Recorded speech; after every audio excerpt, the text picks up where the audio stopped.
Hey guys, it's Marley from Kale and Krunches and welcome back to my channel, all about fitness, motherhood, lifestyle, and realness.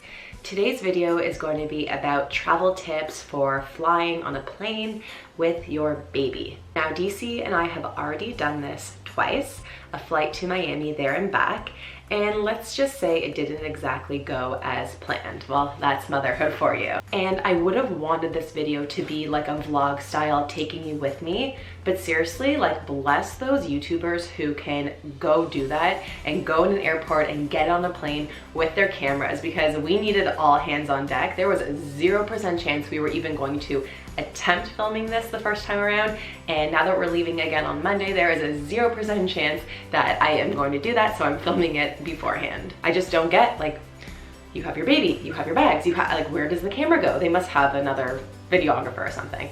Good for them. So saying that, I am going to bring you tips based on my experience of already flying, things that we packed, tips for the flight, tips for the airport, tips for to and from getting to your destination. Before we get into it, I would love if you could subscribe to my channel to help support this little tiny channel so it can grow and I can connect with more amazing people like you and offer you more helpful tips. And if you want the real live time behind the scenes of how the trip is actually going, make sure you're following me on Instagram at Kale and Krunches. And yeah, you can check out that because I'll be vlogging from my iPhone there, I guess. Okay, so before we talk about packing anything, let's just talk about getting to the airport and traveling through the airport, getting onto the plane and to your destination. So this is what we did. We brought a travel stroller, a carrier, and a bucket seat.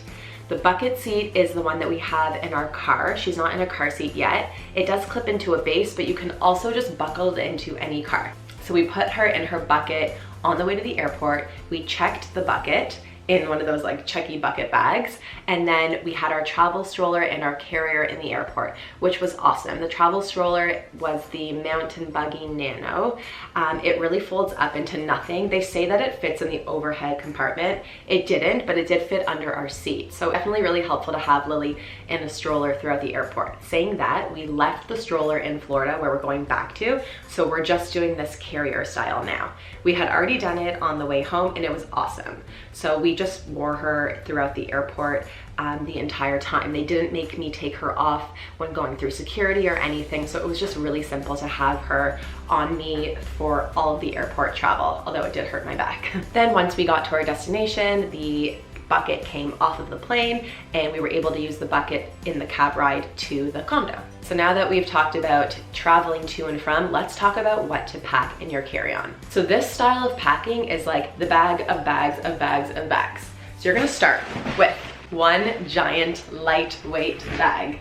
Now for your big bag of bags, you want a bag that is small enough to actually fit under your seat, because the amount of times you're gonna reach for things in it is countless. So you don't always wanna be going to the overhead to reach, because that's just not gonna happen. So someone gave me this tip and it's a really good one. You have a mini change station in your bag of bags. It's in its own knapsack. Why? So that anytime we need to quickly do a diaper change on the plane, I don't have to lug this whole big bag of bags. I can quickly grab this knapsack, throw it on my back, and head to the bathroom for the change. You've got diapers. How many? We did 10.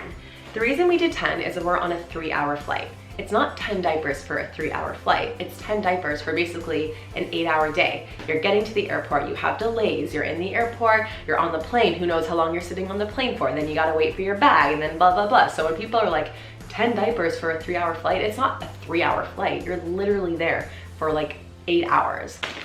Wipes, obvi. And then this is the best tip that someone gave me. These puppy drying pads. So they open up and they look like this. They're literally puppy pads for when you're trying to housebreak a puppy.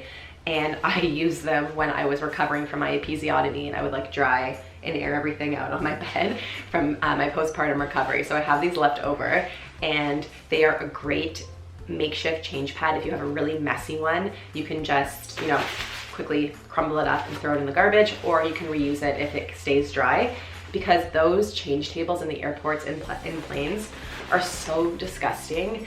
And yeah, I just feel like, you know, so many babies have used them, they're probably never clean, so you're not putting your baby down on one of those. I really hope not. Gross. So you got your portable change bag that is going back into your big bag of bags. Next bag of bags in the bag is a bag of toys.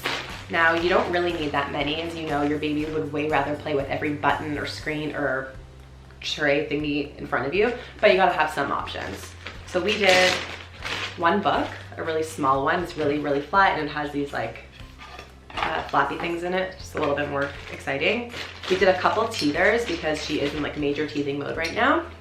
And then we just did this one. I don't even know what it is, but it's like some flappy flamingo thing, obvia flamingo, and it has all the different textures and colors. So just like one bigger one, and then you keep them in the bag of bags. Next bag of bags in the bag is a bag of every wipe you can think of. We have the Purell antibacterial ones to wipe down the tray, the seat, everything that the baby's gonna touch. We've got hand and face ones for the baby. We've got toy ones for when she drops a toy on the floor, which is like every 5 seconds. And then just another pack of water-based ones for anything. Last bag of bags in the bag is the food bag. So normally I try not to give her fast food snacky things, but I say all rules kind of go out the door when it comes to flying with your kid. It's one day, you're not doing that often. I mean, for most people, or for us rather. And yeah, I'm not being such a stickler for ingredients. I'm just giving her things that are more like distracting and that, you know, make the time go by a little bit and give her something to do on the plane. An example of that would be these puffs. The ingredients aren't that great, but you know, they dissolve in her mouth, something for her to do. These baby mum crackers are good. She can chew on them. They also dissolve in her mouth. We have the organic ones with the better ingredients, but they are so sticky and so messy, like forget it. I'm not cleaning up. I've actually once had to change her clothes from one of those organic Teefer thingies. So we're going with the non-organic ones that are just less messy. And then a pouch with a spoon and yeah, food, snacks,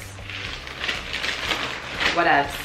Also in your bag of bags and bags is you're gonna have a change of clothes for the baby and you're gonna have a change of top for you, because you never know if you're gonna get spat up on or shat on or any of that stuff. You wanna be prepared for yourself, and obviously, I mean, it goes without saying, you bring a change of clothes for the baby in case they have a blowout or whatever. Okay, so that's what we're packing in the carry-on. See, it's really, really not that much. It's just organized because everything is in its place. It's so easy to grab and go, and it just stays underneath the seat in front of you and you just feel organized. And the last thing that I have not put away yet because we're still using it is her formula in bottles. On the way down to Miami the first time I was still nursing, so we didn't need to pack all that stuff. On the way back, we had formulas and bottles, and it's just a little bit of extra things to pack, but it wasn't a big deal. It fits in the big bag of bags. So let's just get real because this channel is all about realness. On the flight there and on the flight home, Lily screamed bloody murder the entire time. She screamed so hard to the point that she passed out on me. Oh, she threw up and then she passed out on me and then lay on my chest for 40 minutes. And that was the only quiet time she had. And everyone was like, oh, it's her ears, it's the pressure, blah, blah, blah, blah, blah. It probably wasn't, to be completely honest. I know the tip that everyone says to feed the baby so the sucking and swallowing can help their ears. She fed on the way up, she fed on the way down. We had bottles and my boob and everything. It wasn't that, it's the fact that my baby is a spoiled baby who likes what she likes when it comes to sleep. We have spoiled her with a dark room, a sleep sack, a crib, and a sound machine for every nap. That's just how we sleep trained her, and this is what she's used to. She's not a good sleeper on the go. So when she's tired, she expects all those things to fall asleep. She doesn't fall asleep in the carrier, she doesn't fall asleep in the stroller, she doesn't just fall asleep on me on the plane. So she gets overtired, and that's the situation. So there's really nothing I can do about it except try and get her to sleep as best as possible. I shush her, I rock her, I wear her, I walk up and down the aisles. I even sat on the floor of the plane at one point and put on a blanket and let her roll around and try and get on her stomach and get comfortable. Nothing worked. My baby just likes to sleep in an environment that she knows, and that's the situation. So on the way there, I was really stressed out. On the way home, I got over it. I was like, whatever, she's overtired. That's all that's wrong. It wasn't like her ears, I'm worried about this, I'm worried about that. I just know she's overtired. So saying that, we don't try and book a flight that works out for her schedule, because there is no flight that works for her schedule. There's always waiting times and delays, and you really can't plan for it. So my best advice is to just chill your nips and relax and know that this is just one day, and that, you know, they'll be thrown off a little bit, but it is what it is. Because you can try and plan for everything, but if you've ever taken a flight without a baby, you know nothing ever goes to plan. You just hope that you arrive safely, and that's that. So knowing that, we just try and book whatever flight works for us, a good price, a good time, whatever. And you know, for Lily, she'll sleep eventually, and if she has one shitty, you know, day of not sleeping and not sleeping through the night that night, she'll reset and be fine the next day. And that's what we learned on our last few trips. So that's the last piece of advice I want to leave you with, is that just get through it. You know, it's not easy, it's not fun. You know, some people might judge, or some people might give out like earphones for the people next to you, the earbuds and the little packages, being like, sorry, my baby's gonna scream. But like, yeah, your baby's gonna fucking scream and whatever. Like, you know, if someone's gonna give you a dirty look, that person's just a huge asshole. That's what I think. So those are my tips of getting to and from the airport, what you need once you're on the plane, toys, food, all that stuff. And the most important part, attitude. Just relax, they're gonna get there and it's gonna be okay. And you know, they might scream, they might not. It is what it is. We have a screamer. That's just what we have. All right, I hope you found this video somewhat helpful. If you did, please give it a like. Please subscribe to my channel. That would be awesome. And I will see you guys in the next video.